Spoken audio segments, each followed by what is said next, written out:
Thank you so much for tuning in today. And today we are talking with Robyn Miller from Thera Closure. Hi, Robyn. How are you doing today? Oh, great, Daniel. Thanks so much for having me. I'm excited to be here.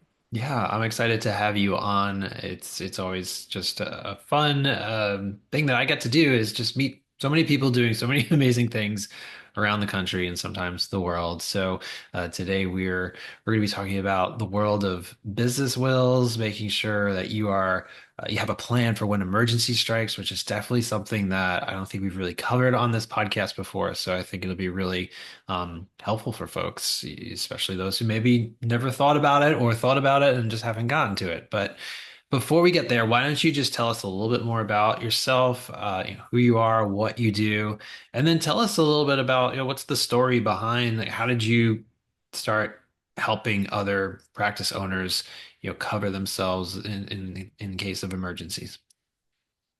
Sure. So I am a therapist. I'm a psychologist, and I love doing therapy, and that is my primary work, almost 25 years now. Wow. And in the course of doing this work that I love, one of my very closest colleagues and friends who I did supervision with for 17 years, weekly peer supervision together, got sick. And she called me saying, "Can you take my practice?" And from that moment forward, she was incapacitated and she died 6 weeks later.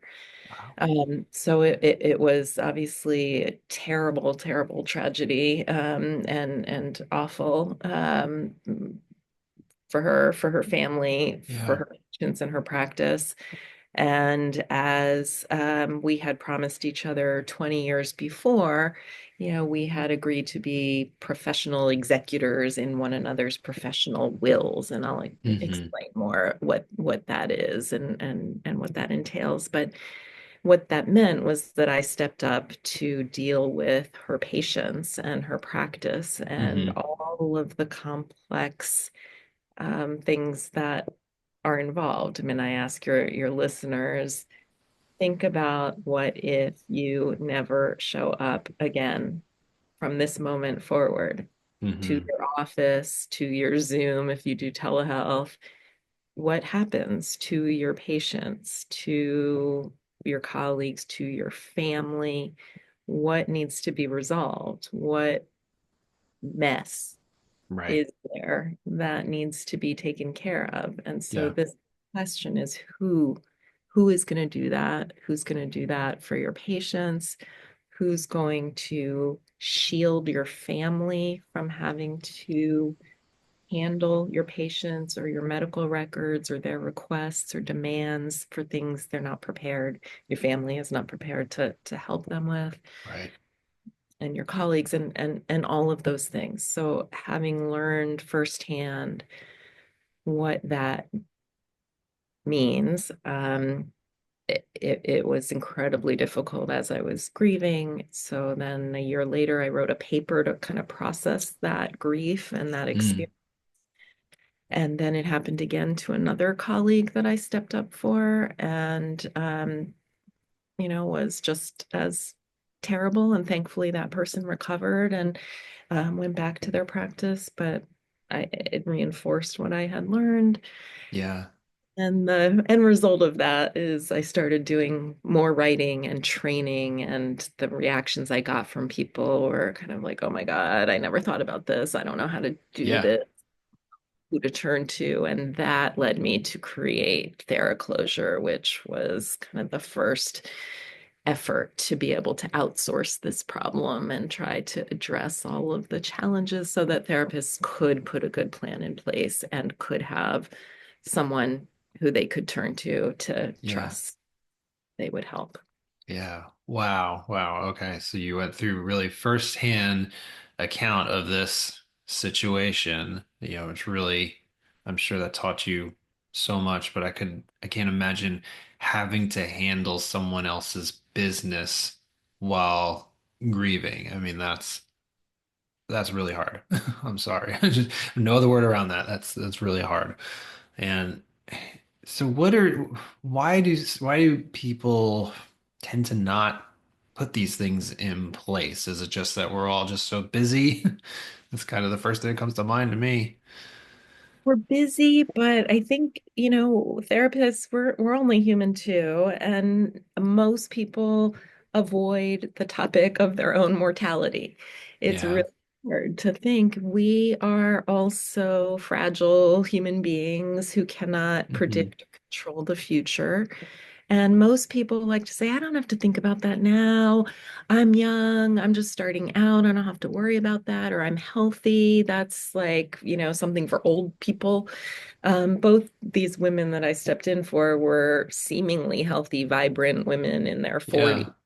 Wow. Uh, and, life happens. You just don't know. And so, denial, I think, is the primary reason. The other part of that is, yeah, we all are busy and we always have something that feels more compelling to do than to sit down Yeah. and do this. Yeah. And then the problem of like, how do you address it and who do you ask to help you with this? Those are Yeah. all obstacles here. Yeah. Well, let's kind of unpack that and get into that. So how does somebody get started? Like what are some of the things that we should have in place to really plan for these sorts of emergencies? Yeah.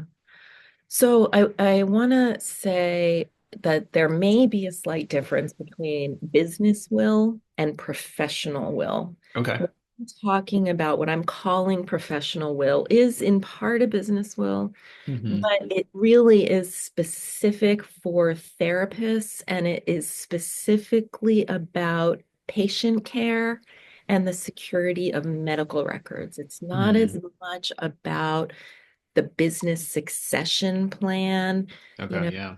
does your estate want to sell your business and how is that going to work? That is something adjacent, but a little bit to the side. Yeah.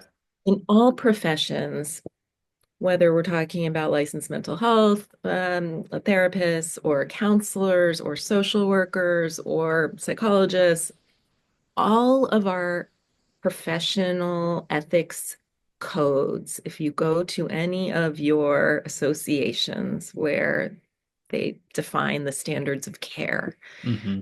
all of them have stated that we have the ethical obligation to facilitate a plan for the ongoing care of our patients and for the security of their medical records in the event of a therapist incapacitation or death. Hmm. Use slightly different words, but they all say the same thing, and they all have to do with the ethical concept of not abandoning our patients Right. and of protecting confidentiality. Hmm. Oh, though it's specifically spelled out, most training programs don't address this. Most people aren't even aware of this, that it is an ethical obligation. In Hmm. some states, it is a legal obligation written into the state regulations and statutes. Oh, wow. But in most, it's an ethical obligation, a professional obligation that most people don't know they aren't, Hmm. because most therapists are conscientious and well-meaning and really want to do things the right way. And this is Yeah. something that is not talked about. So excuse me for that backtrack. No, that was really helpful because for me in my head, I'm like, oh, it's all the same. It's just like what happens if I can't do my business. But that, thank you for clarifying that. So we've got professional wills. Really, it kind of has to do with your patients and the succession of their care. And a business will is a little bit more about, okay, well, what happens to the business side of things? Exactly. And there is Okay. some overlap for Yeah, sure. right. But primarily thinking about the clinical component, you need a Hmm.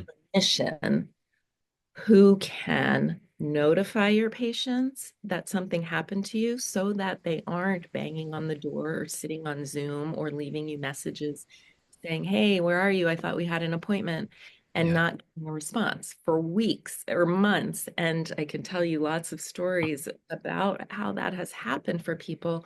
And right. they end up, though, of course, therapists are human, and if we die or have an accident, we're not technically abandoning our patients in a, Right. legal way where we've done something wrong, but patients will Hmm. feel abandoned. Right. So people end up feeling like, God, even my therapist hates me, Hmm. or, they've given up on me, or, wow, Right. I was totally abandoned and I don't know where to go next. So Hmm. the duties are who is going to take on the responsibility for notifying them, canceling their appointments, telling them that something has happened to you, offering to help them with referrals and being able to procure those referrals because it's hard. I don't know, where I live near DC, it's hard to find someone who has one opening, never mind finding some people who can take 30 patients Yeah. all at once for a Right. so you need a clinician who's tapped into a community, who can communicate that information sensitively, can assess whether the patient needs some kind of urgent crisis management care, because some people Hmm. say, wow, this therapist was my lifeline and they're Right. not for me anymore. They may really be in crisis because of that. Yep. They need to be provided. Then the records need to be secured for the moment. They need to be handled so that current patients can have them transferred to a new therapist. And they need to be stored for the retention period that by law, all of the disciplines are required to keep. And most states and most professions use the 7-year guideline. That's varies per state, and Hmm. people be aware of what their particular jurisdiction requires about that. But you have a requirement, and even if you die, your estate has that requirement of protecting those files. So I Yeah. sometimes stories where a widow didn't know about that, put all the old files that were kept in a box in the basement into the recycle bin. A huge storm came and blew patients' confidential records all over the Oh, neighborhood, wow. be picking up. Like the consequences here, we don't really think that many steps ahead, but Yeah. there's major legal and financial liability for Hmm. your family if you don't take care of this, as well as for the patient care. Right. Those are the primary things that you need to think about. But then there are also other, administrative aspects of your practice. Who's going to notify your malpractice insurance, the state licensing board, who's going to help cancel all of your auto pay related to your practice. If you have an EHR, who's going to be able to download those records and secure them, Hmm. change your office voicemail and your website and all those things to direct people who are looking for you to know where to go for their files and put Hmm. your executor instead. Yeah. So those are all the to-dos that a professional will spells out your wishes on how to handle all those things. And it also says, and this person I appoint as my professional executor, and they accept the responsibility of doing all these things that I've Yeah. just specified my wishes for. Hmm. So my question that kind of comes up from that is, thinking about through naming a professional executor. That's a big ask, obviously. So how do we kind of determine who's going to do that? Are there certain characteristics? Like I'm kind of thinking back to your story, like you were named that for a friend, and it's a lot, and so I would think that wouldn't want to name someone who maybe they're running their own like really large group practice, or they've got a super busy life, because we want to make sure that our patients would get the best care if we're not able to do that. So tell us just a little bit more of your thoughts on that. Exactly. So that has evolved in my own thinking for exactly Hmm. as you're pointing to, as Hmm. well as the field and the resources that we have to address this problem has evolved.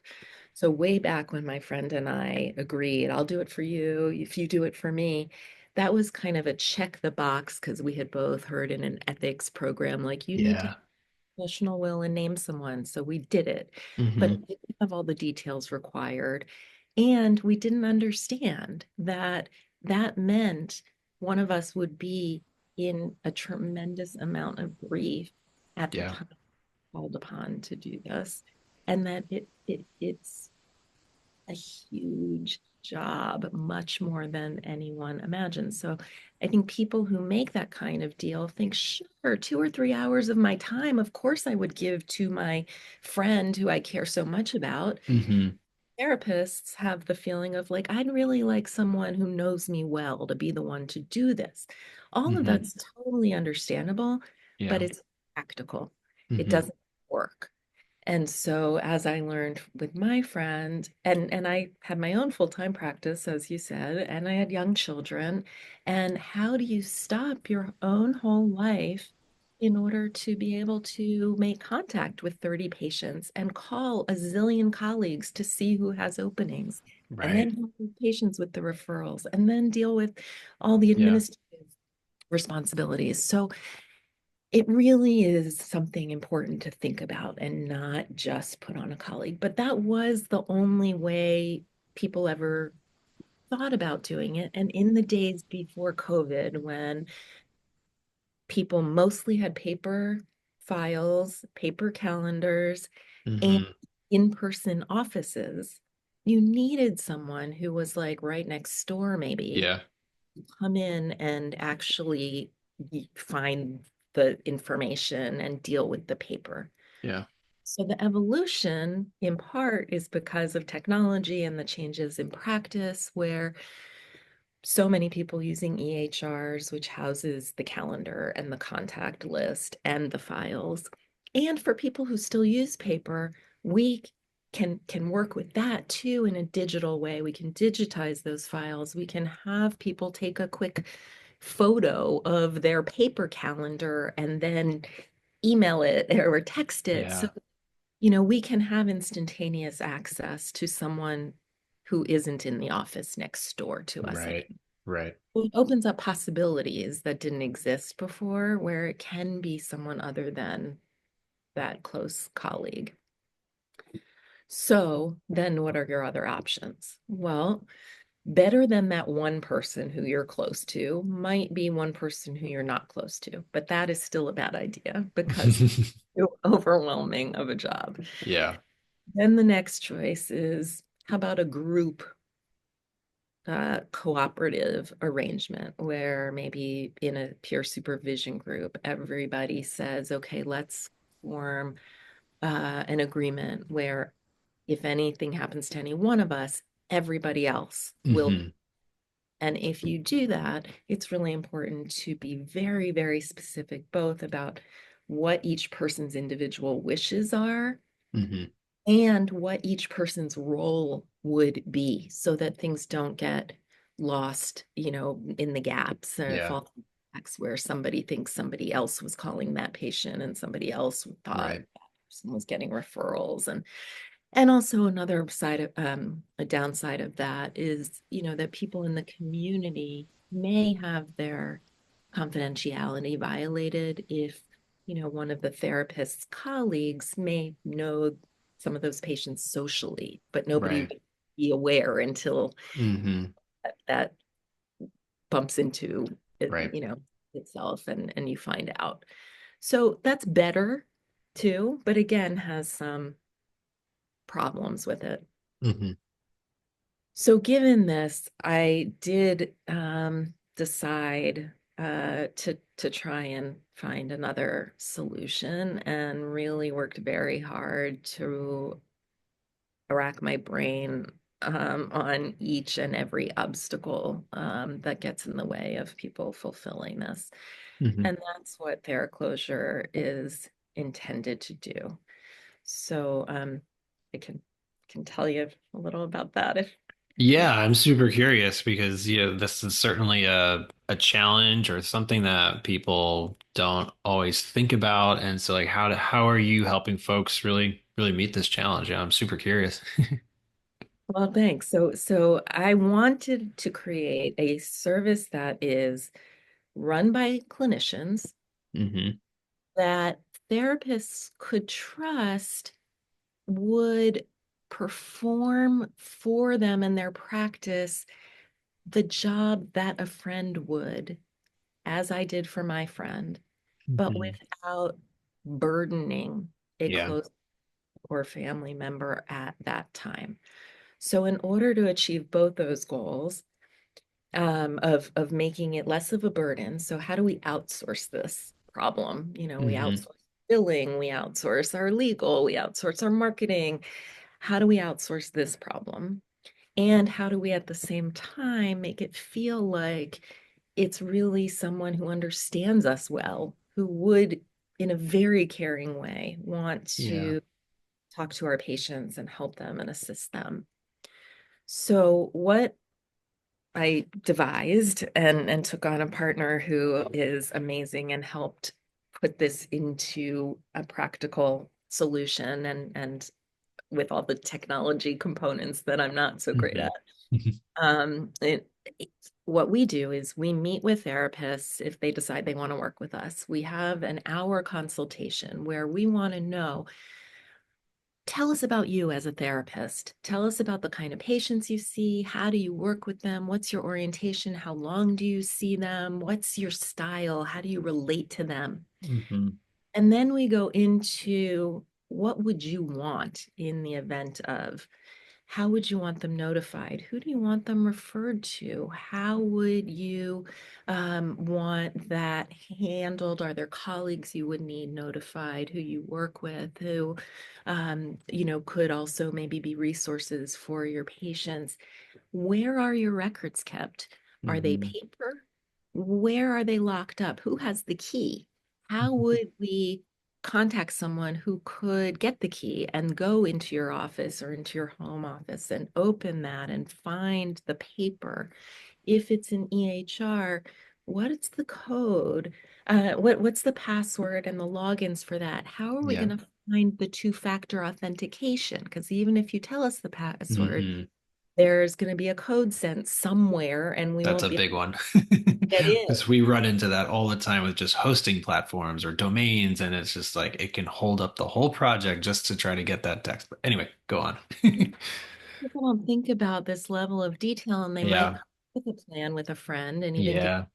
passwords, but 5 years down the road, will they have the current passwords?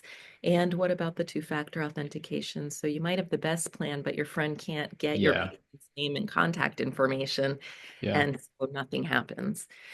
So we tried to address for all of those things. We provide a password manager for free with our services so that people Hmm.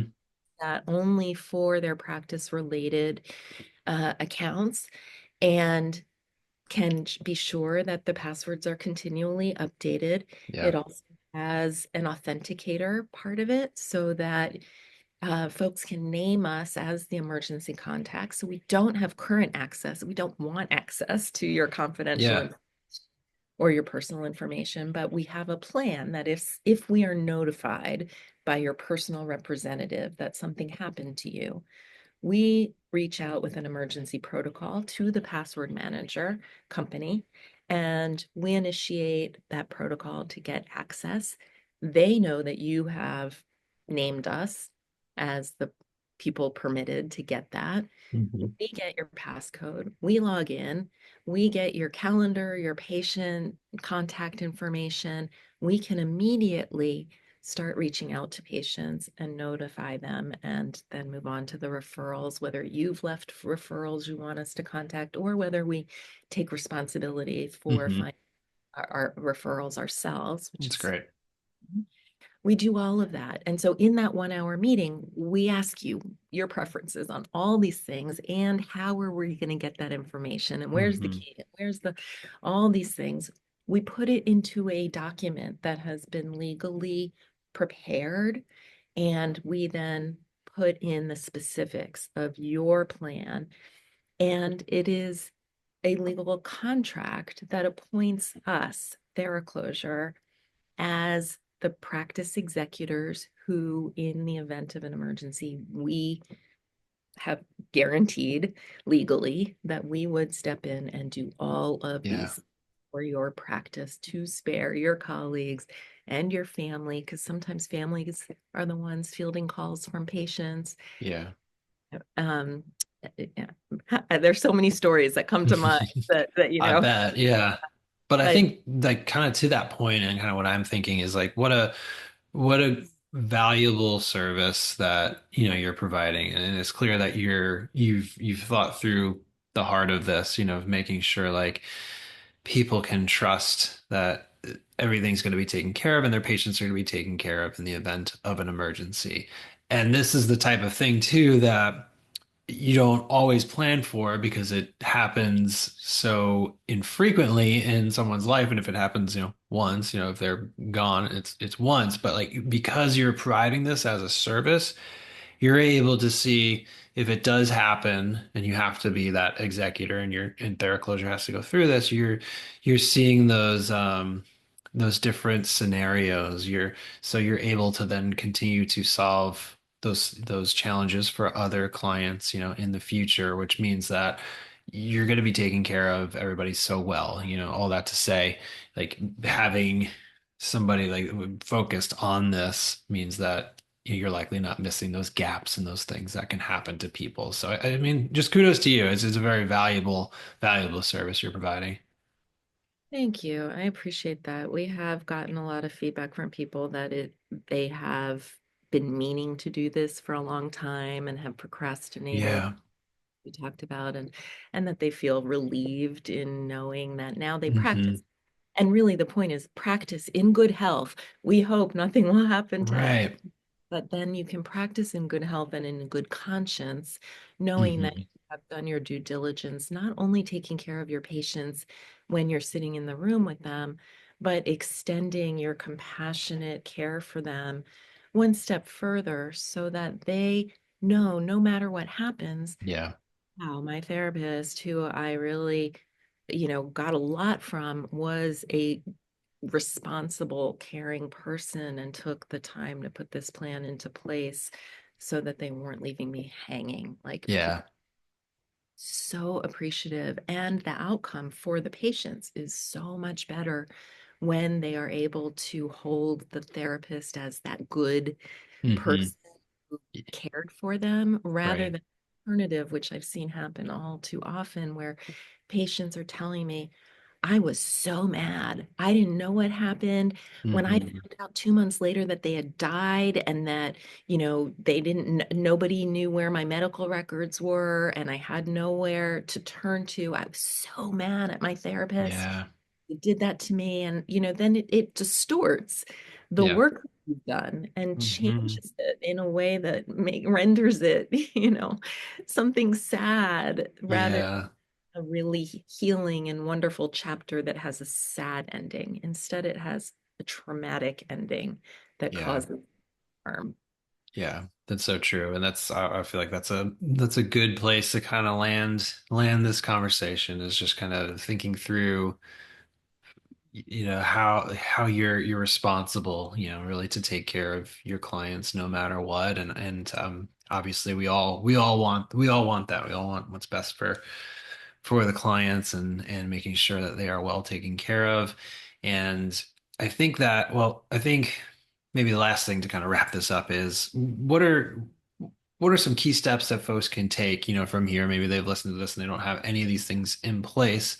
What are some things that you want folks to kind of take away to at least get started, putting some of these things in action? Absolutely. Well, you can download a free professional will checklist Oh, from great. the site, which is Thera Closure, Thera Closure, Closure. And that gives you the things to think about in a comprehensive way. So you can really start making a list of all the elements that I talked about, what you would want, how someone would get access to the information they would need to do the things that you want them to do, Mhm. and then who could do that. And there are templates available on the internet. That is often where people turn. Unfortunately, it lacks the specificity and the unique issues for your practice. So I don't recommend it, but you can look those up as examples. Right. You can talk to your colleagues and think about what have they done? Have they done anything? What do you want to do here?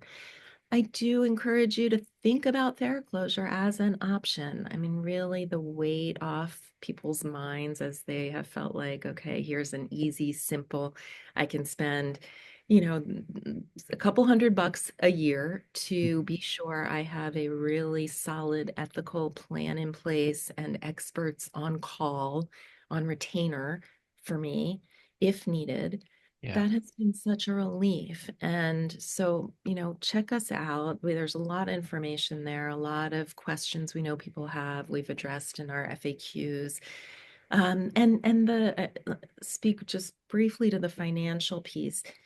If you choose someone yourself, most often now, people are encouraged to provide compensation for that executor.